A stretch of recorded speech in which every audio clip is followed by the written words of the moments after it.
الحمد للہ وکفا وسلام علی عبادہ الذین اصطفیٰ خصوصاً علی سید الانبیاء علیہ التحیۃ والصلاۃ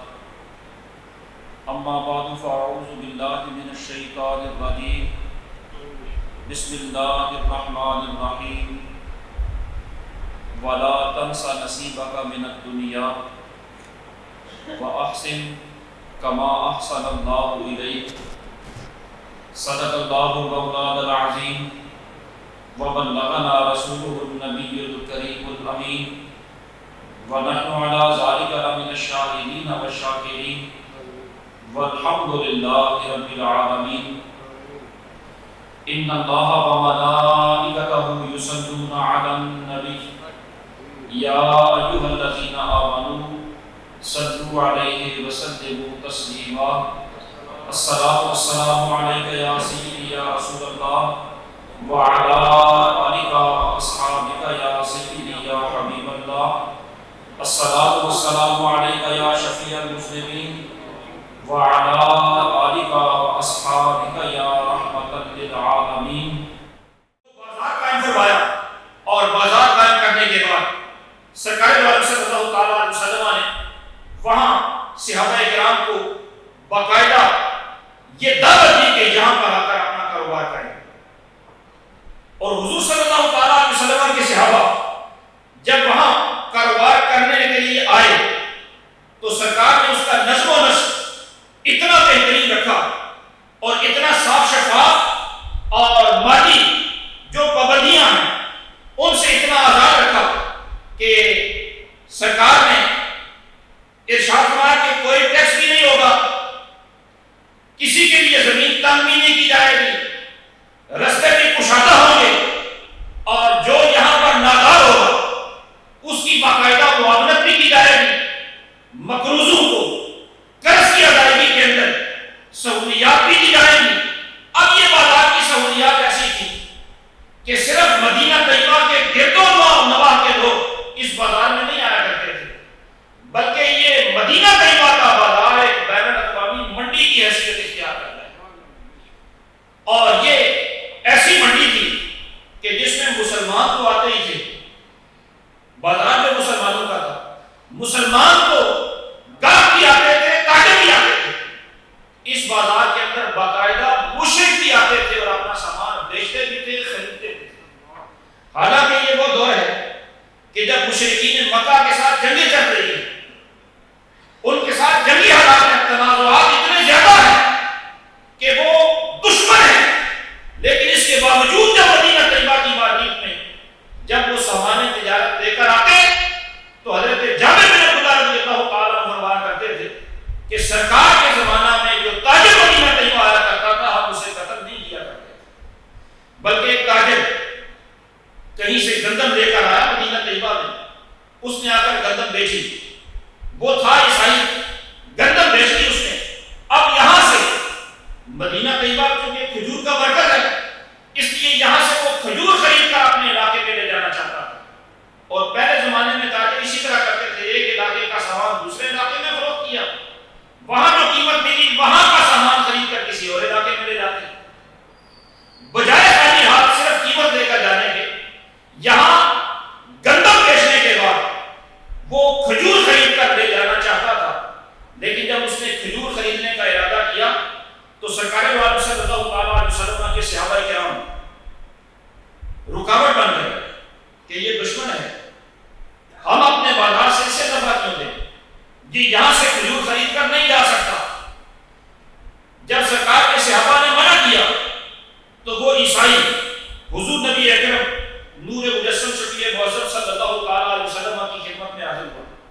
اور آ کر اس کہنے لگا یا رسول اللہ میں فلاں علاقے سے آیا ہوں، یہاں گندم بیچی ہے، کھجور خریدنا چاہتا ہوں لیکن مجھ سے کوئی سودا نہیں کر رہا، مجھے یہ کھجور یہاں سے لے کر جانے نہیں دے رہے۔ میرے کریم آقا نبی اکرم صلی اللہ تعالیٰ علیہ وسلم آپ نے ان مسلمان تاجروں کو یہ بات سمجھائی کہ یہ آزاد منڈی ہے، آزاد مارکیٹ ہے، اور مدینہ طیبہ کی مارکیٹ کا ہم تشخص اس طرح کا قائم نہیں کرنا چاہتے کہ لوگوں پر پابندی عائد کرے، تمہارے لیے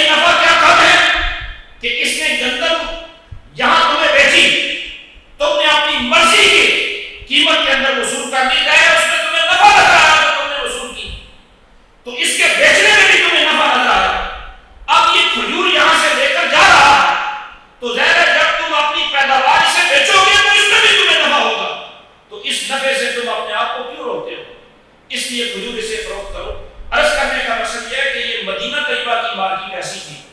کہ جس میں مکمل آزادی تھی، لیکن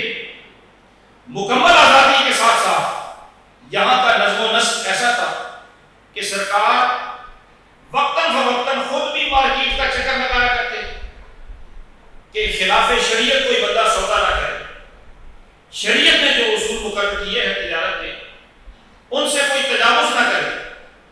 خود چکر لگایا کرتے۔ اور بعض اوقات ایسا بھی ہوتا کہ سرکار ایک دفعہ بازار میں گئے، سرکار وزٹ فرما رہے ہیں مارکیٹ کا، بازار کا، سرکار نے دیکھا کہ گلے کا ڈھیر پڑا ہوا ہے،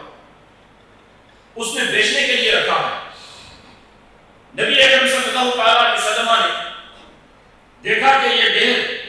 یہ گندم باہر سے تو خشک نظر آ رہی ہے، جبکہ کچھ ہی وقت پہلے بارشیں بھی ہوئی ہیں اور یہ خشک نظر آ رہی ہے۔ سرکار نے اس ڈھیر کے اندر اپنا ہاتھ داخل فرمایا کہ میں دیکھوں تو صحیح کہ جس طرح یہ باہر سے خشک دانے نظر آ رہے ہیں، اندر سے بھی اسی طرح خشک ہیں یا نہیں۔ جب سرکار نے ہاتھ اس میں داخل فرمایا تو اندر سے وہ دانے تر تھے، ان میں نمی تھی، تو سرکار نے اسی وقت ان کی سرزنش کرتے ہوئے ارشاد فرمایا کہ یہ تو دھوکہ دینے والی بات ہے کہ اندر سودا اور نوعیت کا ہے، باہر سودا اور نوعیت کا ہے، دکھانے کے لیے اور ہے، اور اندر جب سودا ہو جائے گا تو ظاہر ہے یہ ڈھیر کا جب سودا ہوگا تو پھر وہ گاہک کو یہ سمجھ کر خریدے گا کہ یہ خشک دانے خرید کر جا رہا ہوں، جبکہ اندر سے یہ کہا ہے۔ سرکار نے فرمایا یہ دھوکہ ہے، یہ ملاوٹ ہے۔ اس موقع پر سرکار نے موجودہ ارشاد فرمایا من غش فلیس منا، کہ جس نے ملاوٹ کی وہ ہمارے طریقے پر نہیں ہے۔ یعنی سرکار مارکیٹ کا اس لیے باقاعدہ وزٹ کرتے، نگرانی کرتے کہ کوئی کسی کے ساتھ دھوکہ نہ کرنے پائے۔ بلکہ حضور صلی اللہ تعالیٰ علیہ وسلم کی ایک صحابی ہیں، وہ تاجر تھے لیکن کسی غزوہ میں حضور کے ساتھ گئے اور دوران جہاد ان کے سر پر چوٹ آئی جس سے یادداشت متاثر ہو گئی، چیزیں مستحضر نہ رہتی، یاد نہ رہتی۔ جب یادداشت متاثر ہو گئی تو اب ظاہر ہے وہ تجارت پیشہ تھے، حضور صلی اللہ علیہ وسلم سے واپسی پر عرض کرنے لگے یا رسول اللہ اب تو یادداشت کا عالم تو یہ ہے، لیکن میں ہوں تجارت پیشہ، اب میں کیا کروں، تجارت کیسے کروں؟ ظاہر جب سودا کروں گا تو سارا مال ہو مال ہے، سارے منافع سارے نقصانات ذہن میں مستحضر رہتے ہیں، تو مجھے سودا کرتے ہوئے ڈر لگتا ہے کہ کوئی مجھ سے دھوکہ نہ کر دے، کہیں کوئی بات ایسی نہ ہو کہ سودا کرتے ہوئے مجھے یاد نہ رہے اور کوئی مجھ سے دھوکہ کرتے چلا جائے۔ اس لیے میرے لیے تو بڑا مسئلہ پیدا ہو گیا۔ میرے کئی واقع نبی اکرم صلی اللہ علیہ وسلم نے ان کی رہنمائی کے لیے ارشاد فرمایا کہ آپ سودا کریں، تجارت کریں، لیکن جب بھی کوئی چیز خریدا کریں تو یہ کہہ دیا کریں کہ لا خلافہ، کہ خبردار مجھ سے دھوکہ نہیں ہونا چاہیے۔ اگر مجھ سے دھوکہ ہوا، گھر جا کر بھی مجھے پتا چلا کہ مجھ سے دھوکہ ہو گیا ہے، تو میں یہ سودا واپس کر دوں گا۔ چنانچہ ان کو سرکار نے یہ جو کلمات تعلیم فرمائے ان کی برکت یہ تھی کہ جب وہ یہ کلمات کہتے تو اس کی برکت سے انہیں کبھی دھوکہ ہوا ہی نہیں تھا۔ اور ویسے بھی مدینہ طیبہ کے اندر صاف شفاف معاملات ہوا کرتے تھے، وہاں تو اہل مدینہ یا صحابہ کرام کسی کو دھوکہ دیں اس کا تو تصور بھی نہیں، لیکن میں یہ عرض کر رہا ہوں کہ وہ منڈی عمومی قسم کی تھی، باہر سے بھی لوگ آتے تھے، اس لیے یہ خدشہ تھا کہ کوئی ایسا بندہ جو اسلام کے مزاج سے واقف نہیں وہ کہیں دھوکہ دے کر نہ چلا جائے۔ اس لیے حضور صلی اللہ تعالیٰ علیہ وسلم نے یہ کلمات انہیں تعلیم فرما دی، اور یہ صرف ان کے لیے کلمات نہیں، یہ تعلیم نبوی آج بھی آن ہے۔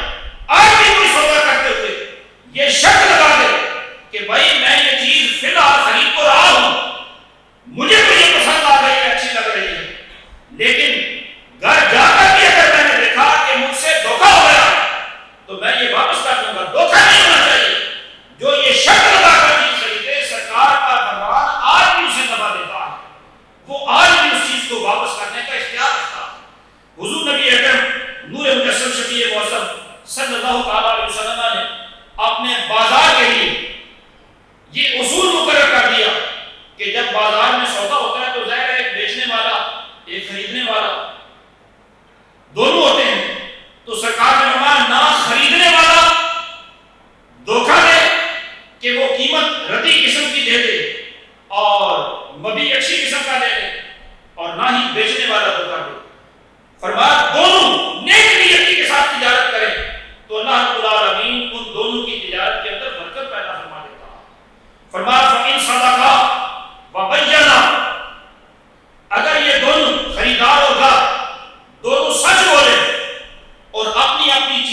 حقیقت واضح کرے،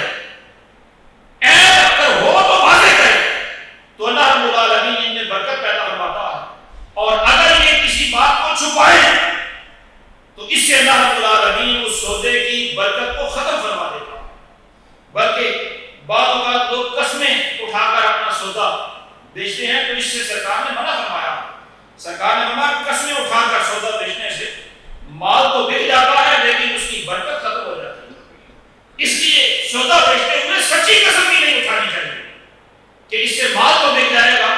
لیکن اس سے برکت ختم ہو جاتی ہے۔ حضور نبی اکرم نور مجسم شفیع معظم صلی اللہ علیہ وسلم ایک دفعہ بازار آئے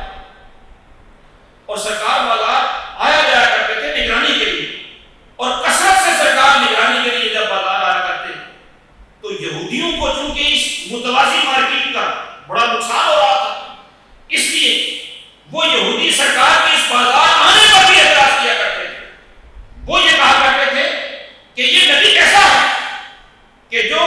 یاکل الطعام ویمشی فی الاسواق، کہ یہ کھانا بھی عام انسانوں کی طرح کھاتا ہے اور بازاروں میں بھی چلتا پھرتا ہے۔ یعنی سرکار کے بازار چلنے پر بھی انہیں اعتراض تھا، اور وہ اعتراض ان کا اس لیے بنتا تھا کہ سرکار کی نگرانی میں جو بازار قائم ہوا وہ ظاہر ہے بازار اسی طرح کا قائم ہوا جہاں لوگوں کے حقوق کا تحفظ کیا جاتا تھا، ان کی مارکیٹ ڈاؤن ہوتی تھی، اس لیے وہ یہ اعتراض کیا کرتے تھے۔ سرکار ایک دفعہ بازار آئے اور بازار آ کر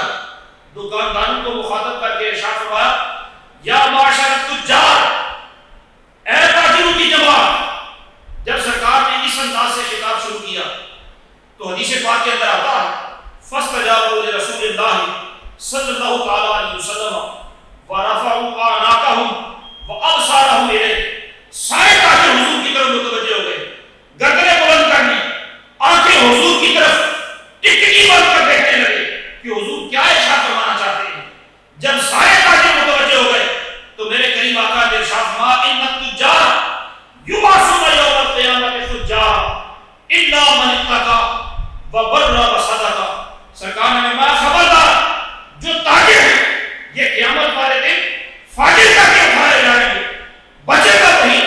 جس نے نیکی اختیار کی، سچائی اختیار کی، جس نے خوف خدا کے ساتھ تجارت کی، وہی بچے گا، ورنہ اس میں جگہ جگہ پر پھسلنے کا خدشہ ہوتا ہے، اور اگر کسی موقع پر پھسلا تو وہ فاجر کی صورت میں اٹھایا جائے گا۔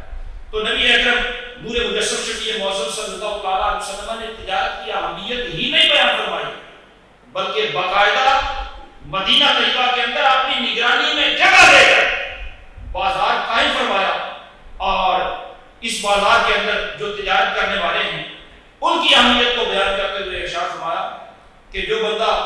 رزق حلال کماتا ہے اس کا یہ وقت بھی عبادت کے اندر شمار ہوتا ہے، اور کام کاج کرتے ہوئے اگر ہاتھ میں چھالے پڑ گئے تو سرکار نے صحابی سے سلام کیا، ہاتھ کھردرا تھا، سرکار نے محسوس کیا، پوچھا یہ کیسے ہو گیا؟ کہنے لگے حضور کام کاج کی وجہ سے۔ سرکار نے وہ چن لیا۔ سرکار نے فرمایا کہ اس طرح کے ہاتھ اللہ کو بڑے پسند ہوتے ہیں، یعنی چھوٹے سے چھوٹا بھی کام کرے تو بھی اس کو اللہ اور اس کا رسول پسندیدگی کی نگاہ سے دیکھتا ہے۔ اور اگر بندہ تجارت نہ کرے، ویسے اس کی کسی جگہ سے آمدن ہے، مثلا کوئی کرایہ آ جاتا ہے، کوئی زمین کا ٹھیکہ آ جاتا ہے، تو یہ تجارت چھوڑ کر بیٹھ جائے کہ میرا تو گزارا ہو جاتا ہے، یہ کوئی پسندیدہ عادت نہیں ہے۔ حضرت فاروق اعظم رضی اللہ تعالیٰ عنہ ایک دفعہ اپنے دور حکومت میں بازار گئے مدینہ طیبہ میں، دیکھا کہ بازار کے اندر جو تجارت کرنے والے ہیں یہ اجنبی لوگ ہیں۔ آپ نے اہل مدینہ کو اکٹھا کر کے پریشانی کا عالم فرمایا کہ مجھے بڑی پریشانی ہے کہ تمہاری مارکیٹ ہے اور زیادہ اجنبی لوگ یہاں پر تجارت کر رہے ہیں، تم کیوں نہیں کرتے؟ وہ کہنے لگے ہمارے پاس اللہ کا دیا ہوا بہت ہے، فتوحات ہیں، مال غنیمت ہے، ہمیں ضرورت نہیں ہے۔ حضرت فاروق اعظم نے تاریخی جملہ ارشاد فرمایا کہ اگر اس طرح تم تجارت کو چھوڑ دو گے، تمہارا گزارا تو ہو رہا ہے، لیکن اس طرح تجارت کو چھوڑ دو گے تو ایک وقت آئے گا کہ تمہارے مرد ان کے مردوں کے محتاج ہو جائیں گے اور تمہاری عورتیں ان کی عورتوں کی محتاج ہو جائیں گی۔ اس لیے اپنی آزادی مختاری کو قائم کرنے کے لیے ضروری ہے کہ بندہ خوشحال ہو تو بھی تجارت جاری رکھے۔ دعا ہے اللہ رب العالمین انہی کلمات کو شرف قبولیت عطا فرمائے۔ وما توفیقی الا باللہ۔